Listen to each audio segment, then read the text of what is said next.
2005 की बात मैं बता रहा हूँ। 4 जून 2005 को पाकिस्तान कोई दूसरा नहीं गया था। भारतीय जनता पार्टी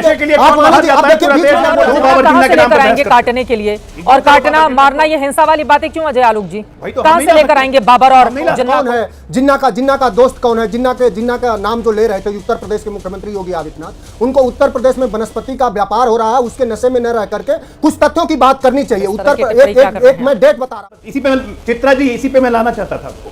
बाबर जिन्ना को तो हम ला नहीं सकते। अगर हम बाबर जिन्ना की बातें करते हैं तो हमारी बातों पर ध्यान क्यों देते हैं? कौन बाहर जाता है और कौन कौन देश के अंदर रहता है और कौन कौन बाहर जानते हैं। टेप रिकॉर्डर भी तो एक ही जगह है ना अजय आलोक जी। बाबर जिन्ना 9 सालों में क्या काम किया है वो गिनवाइए ना अजय आलोक जी। अरे बहुत हो गई बाबर जिन्ना वाली सियासत, हर चुनाव में लेकर आ जाते हैं बाबर। सवाल तो हम पूछ रहे हैं जो आपका सवाल है। ये तथ्य है कि उत्तर प्रदेश में वनस्पति ज्यादा पकड़ी जा रही है, एयरपोर्ट से लेकर के हर जगह। वही मैंने सवाल, और वही 4 जून 2005 को आप खुद पत्रकारिता में थी, आप नहीं जानते हैं? आडवाणी जी नहीं गए थे जिन्ना के यहाँ? और पाकिस्तान के विजिटर बुक में कौन लिख के आया कि जिन्ना महान व्यक्ति थे? कोई समाजवादी नहीं लिख के आया।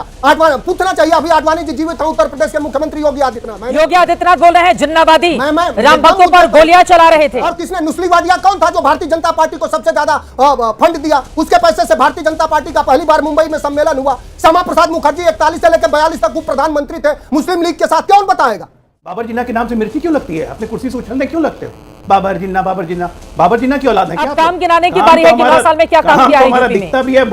नमस्कार, आप देख रहे हैं द डिबेट टीवी। तो दोस्तों, आज की डिबेट में हम बात करने वाले बीजेपी के प्रवक्ता अजय आलोक और समाजवादी पार्टी के प्रवक्ता मनोज काका के बीच में बहुत बड़ी डिबेट हो गई, जिसमें बीजेपी की प्रवक्ता का बहुत तगड़ी वाली क्लास लगाई मनोज काका ने। तो दोस्तों, फुल डिबेट देखना है, चैनल पर तो चैनल को सब्सक्राइब कर लेना। बाबर और जिन्ना का नाम ले लेकर कब तक चुनाव लड़ेगी बीजेपी? बाबर और जिन्ना का नाम लेने से किसी को चिढ़ क्यों मचती है? अब बाबर और जिन्ना का नाम पे जवाब दे के कब तक चुनाव लड़ेंगे ये विपक्ष? इसका जवाब है? मान लिया हमने बाबर और जिन्ना का नाम लिया, हम नफरत करते हैं, बस चलेगा, काट देंगे आज की तारीख में। लेकिन बाबर और जिन्ना के नाम पे आपको मोहब्बत क्यों है? हमें रिप्लाई क्यों करते हो? इसका कोई जवाब है? बाबर और जिन्ना कहां से लेकर आएंगे काटने के लिए? और काटना मारना ये हिंसा वाली बातें क्यों अजय आलोक जी? कहां से लेकर आएंगे बाबर और जिन्ना को काटने के लिए? हम नहीं ला वही बस इसी पे चित्रा जी, इसी पे मैं लाना चाहता था आपको। बाबर जिन्ना को तो हम ला नहीं सकते। अगर हम बाबर जिन्ना की बातें करते हैं तो हमारी बातों पर ध्यान क्यों देते हो भाई? बाबर जिन्ना के नाम से मिर्ची क्यों लगती है? अपने कुर्सी से उछलने क्यों लगते हो? बाबर जिन्ना की औलाद है क्या आप लोग? सिंपल लाइन है, जिसके रिश्तेदार लगेंगे उसी को जलन मचेगी ना। आप लोगों का टेप रिकॉर्डर भी तो एक ही जगह है ना अजय आलोक जी। बाबर जिन्ना 9 सालों में क्या काम किया है वो गिनवाइए ना अजय आलोक जी। अरे बहुत हो गई बाबर जिन्ना वाली सियासत, हर चुनाव में लेकर आ जाते हैं बाबर जिन्ना। काम गिना दीजिए ना अजय आलोक जी। अब काम गिनाने की बारी है कि 9 साल में क्या काम किया है यूपी में? दिखता भी है काम। जिस शामली में आज बोल रहे थे मुख्यमंत्री योगी आदित्यनाथ, उस शामली में हमारा काम बोलता है और काम दिखता है रोड पे। ऐसे हम नहीं बात करते हैं। मैं कह रहा था आपको कि अगर रोड पे चलते कोई किसी को कुछ बोल रहा है तो मैं तो रिएक्ट नहीं करूंगा। मैं कब रिएक्ट करूंगा? जब मेरे रिश्तेदारों को कुछ बोला जाएगा, जब मुझे कुछ बोला जाएगा, जब मेरे पिताजी को कुछ बोला जाएगा, मेरे भाई को कुछ बोला जाएगा, तब ना मैं रिएक्ट करूंगा। बाबर जिन्ना के बारे में बोल रहे मुख्यमंत्री, मिर्ची लग रही है अखिलेश यादव को, मिर्ची लग रही है समाजवादी पार्टी को। परिवार की बात तो हो नहीं रही है और ना किसी के परिवार को यहाँ पर घसीट कर लाना है। जब कोई सरकार में रहता है, खुद मुख्यमंत्री हो, नेता विपक्ष हो या बड़ा नेता हो प्रदेश का, तो वो किसी की रिश्तेदार क्या है, कौन किसका रिश्ते में क्या लगता है, इस पर तो चर्चा की नहीं जाएगी और ये विषय भी नहीं होना चाहिए। तो यहाँ रिश्ते की तो बात ही नहीं हो रही है ना अजय आलोक जी। अब बाबर और जिन्ना किसके रिश्तेदार लगते हैं? मतलब अब रिश्तेदारी निकाल कर लेकर आइए। बिल्कुल गलत बात है। बाबर और जिन्ना से रिश्तेदारी किसकी है? बिल्कुल गलत बात नहीं है। बाबर और जिन्ना से किनकी रिश्तेदारी है? बाबर और जिन्ना से किनकी रिश्तेदारी है? गलत बात कैसे है? जिनकी रिश्तेदारी है उनको गुस्सा चढ़ेगा, वो जवाब देंगे तो सुने। हमारी तो रिश्तेदारी नहीं है बाबर और जिन्ना से, बिल्कुल दूर दूर तक नहीं है। जिनकी है उनको दिक्कत होती है, बिना रिश्तेदारी के ही बाबर और जिन्ना सबसे ज्यादा मुझे लगता है विपक्षी दलों के मुकाबले आप ही लोग बोलते हैं बाबर जिन्ना, सबसे ज्यादा आप लोग बोलते हैं बाबर जिन्ना। लेकिन आपने महत्वपूर्ण सवाल उठाए हैं, मैं सीधे आपके पास आते हुए, हम लोग बोलते हैं दर्द क्यों होता है? हाँ ठीक है मनोज काका जी, अगर वो लोग क्यों होता है? बाबर और ये जिन्ना तो की हम बात लोग बोलते हैं तो आप लोगों को हमको। दर्द क्यों होता है? और मेरा ये भी सवाल है आपसे मनोज काका जी, ये भारतीय जनता पार्टी की पिच पर आकर रथ यात्रा निकालना, हिंदुत्व की बात करना, राम का नाम जपते रहना और कहना कि हम तो मंदिर तब जाएंगे जब यहां पर हमारा इटावा वाला पूरा हो जाएगा, तो बीजेपी की पिच पर आकर आप लोग ये जो बैटिंग कर रहे हैं, आपको लग रहा है कि मिलेगी कामयाबी? आप लोग तो पार्ट 2 ही कहलाएंगे हिंदुत्व के मुद्दे पर मनोज काका जी। देखिए चित्रा जी, एक तो मुझे खुशी है कि आपने गंभीर सवाल पूछा है और उसका जवाब कोई वाजिब जवाब नहीं दे पाए। साथी से आप पूछ रहे थे कि कौन है जिन्ना का दोस्त कौन है। जिन्ना का नाम जो ले रहे थे उत्तर प्रदेश के मुख्यमंत्री योगी आदित्यनाथ, उनको उत्तर प्रदेश में वनस्पति का व्यापार हो रहा है, उसके नशे में न रह करके कुछ तथ्यों की बात करनी चाहिए। एक मैं डेट बता रहा हूं आपको, हाँ। 4 जून 2005 की बात मैं बता रहा हूं। 4 जून 2005 को पाकिस्तान कोई दूसरा नहीं गया था। भारतीय जनता पार्टी के आडवाणी जी, आप देखिए बीच में ना बोला जाए। मैं जो बात कर रहा हूं,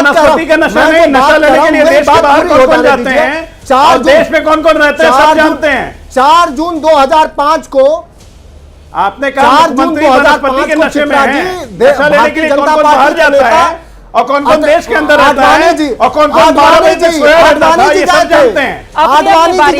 अपनी बारी में ये कौन सी भाषा है कि कौन नशे में रहता है, वनस्पति के नशे में? मेन मुद्दे पर आइए ना, आप लोग भी भटक जा रहे हैं ना मनोज काका जी। योगी आदित्यनाथ बोल रहे हैं जिन्नावादी, राम भक्तों पर गोलियां चला रहे थे। अब आपने अच्छा सवाल तो पूछा, वही सवाल तो हम पूछ रहे हैं जो आपका सवाल है। यह तथ्य है कि उत्तर प्रदेश में वनस्पति ज्यादा पकड़ी जा रही है, एयरपोर्ट से लेकर के हर जगह। वही मैंने सवाल, और वही 4 जून 2005 को आप खुद पत्रकारिता में थी, आप नहीं जानती हैं। आडवाणी जी नहीं गए थे जिन्ना के यहाँ, और पाकिस्तान के विजिटर बुक में कौन लिख के आया कि जिन्ना महान व्यक्ति थे? कोई समाजवादी नहीं लिख के आया। आडवाणी पूछना चाहिए, अभी आडवाणी जी जीवित हैं उत्तर प्रदेश के मुख्यमंत्री योगी आदित्यनाथ जी को पूछना चाहिए आडवाणी से कि क्यों लिख के आया कि जिन्ना महान व्यक्ति है। कुछ पढ़ते लिखते हैं नहीं। और किसने नुस्लीवादिया कौन था जो भारतीय जनता पार्टी को सबसे ज्यादा फंड दिया? उसके पैसे से भारतीय जनता पार्टी का पहली बार मुंबई में सम्मेलन हुआ। श्यामा प्रसाद मुखर्जी 41 से लेकर 42 तक वो प्रधानमंत्री थे मुस्लिम लीग के साथ, क्यों बताएगा? आप विवेकहीनता की बात वो साथी क्यों करते हैं?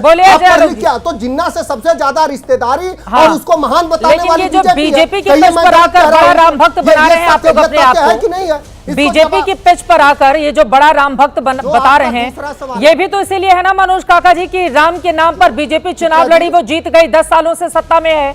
आप लोगों को सत्ता नसीब नहीं हो रहा है तो इस बार पिच ही बदल डालो।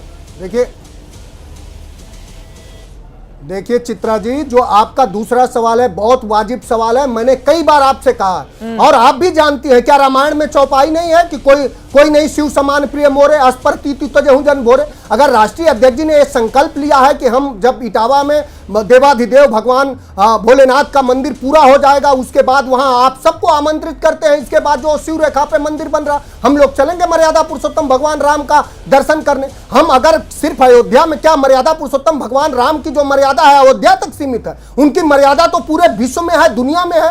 जो डॉक्टर राम मनोहर लोहिया का लेख था, राम मंदिर नहीं बनने दिया गया 500 सालों तक।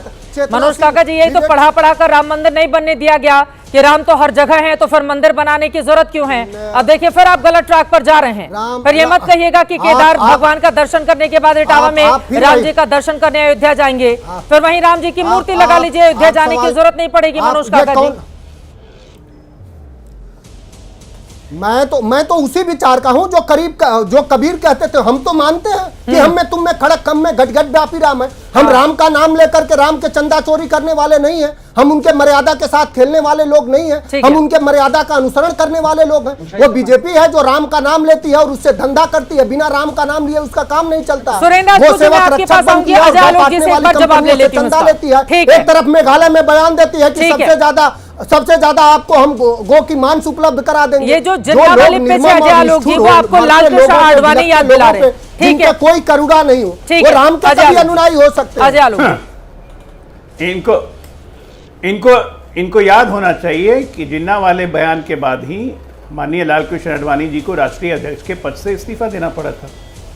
और हमारे राष्ट्रीय अधिवेशन में एक प्रस्ताव भी पास किया गया था जिसमें अरे जिन्ना की क्या निंदा बात की आप गई कर थी। रहे हो? लाल बड़ा कृष्ण मुझे याद आडवाणी दिला को रहे थे, वो अपनी दिखा बात रहे हो याद नहीं आप रहती लाल है। कृष्ण अब आडवाणी अब एक को दोनों दिखा का रहे बीच में नहीं सुन बीच लीजिए। में नहीं आप अभी लाल बीच में कृष्ण नहीं आडवाणी बीच में को नहीं आप ये बीच कह रहे में हो कि नहीं लाल कृष्ण मैं आडवाणी अपनी को पार्टी का बीजेपी से स्टैंड निकाल बोल रहा दिया हूँ गया था। सुन लेते हैं मैं अपनी नहीं, पार्टी का आप- स्टैंड आप- बता रहा हूँ जब तब भी था वही था आज भी वही लाल है कृष्ण आडवाणी तब को भी वही बीजेपी था से आज भी वही है निकाल दिया सुनिए गया है। धैर्य से सुनिए आप यही कह रहे हो ना, धैर्य से आप सुनिए यही ना कह रहे हो। सुनने अब फिर उछलने आप लगे यही कह नहीं मैं अरे धैर्य से सुन सभ्यता रहा हूं। नाम की चीज नहीं है मैं धैर्य से जानता हूँ सुन- समाजवादी आप ये कह रहे पार्टी हैं में कि लेकिन लाल सुनना कृष्ण चाहिए ना आडवाणी को बीच में। बीजेपी से निकाल सुन दिया लीजिए गया। तो सुन लीजिए पहले सुन लीजिए ना आप सुन गए लीजिए थे ना ये सुन तो लीजिए, स्वीकार हमको लिया ना राष्ट्रीय आपने अध्यक्ष के पद से ये इस्तीफा तो देना स्वीकार था। है ना मैंने कि ये गए कहा। थे बहुत धन्यवाद गए आपका। थे किससे ये तो सबने पूरे विश्व ने देखा ये पूरे ये विश्व ने स्वीकार देखा लिया इन्होंने कि गए ये थे। विश्व ने देखा लेकिन ये हमारे पार्टी का हाँ, स्टैंड तो नहीं है बस। इसलिए उनको तो आप ही लोग इसलिए कहते उनको हो, राष्ट्रीय तो अध्यक्ष के दूसरे पद को से क्यों इस्तीफा कहते देना पड़ा खत्म कहानी अब एक मिनट अभी मनोज काका उछलिए मत सुनिए आराम से अभी आपने कहा कि वनस्पति के नशे में मुख्यमंत्री रहते हैं नहीं काका जी